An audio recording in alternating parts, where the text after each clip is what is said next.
waaw ñuy gërëm xale yi di gërëm ñëpp ndax lii volonté la ñuy gërëm ñu nu àndal ñëpp mbay si njaa si soogi booy njay àll man lii laa soxla say xale Kër Massar laa dëkk bi ñuy wax ñii Kër Massar laa jot te amuñu fi ay terrain fi ñu nekk nii mooy bassin 29 bële mooy 28 ku gis bassin bi nga xam ne ça fait plus de 2 hectares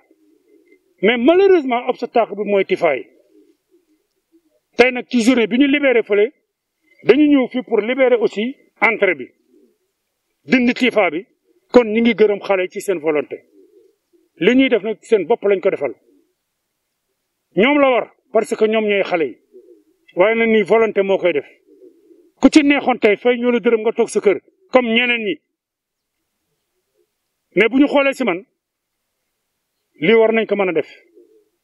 bu ma neexoon tëdd suma kër comme ñëpp mais je ne le ferai jamais parce que loolu abandon lay nuróol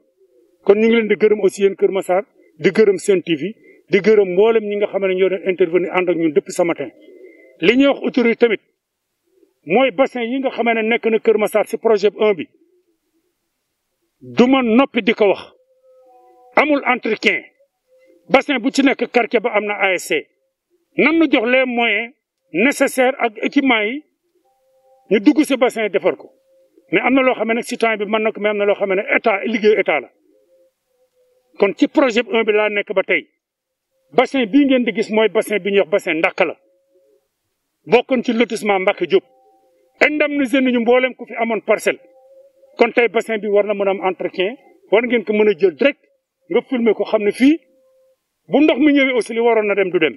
loolu aussi ñu ngi ci attirer attention au chef de l'État di ci attirer attention au préfet sous-préfet xëy na ñoom ñi ngi door a ñëw waaye nag ñun lan mooy suñu devoir informer li ñu mën nag selon nos moyens dinañ ko def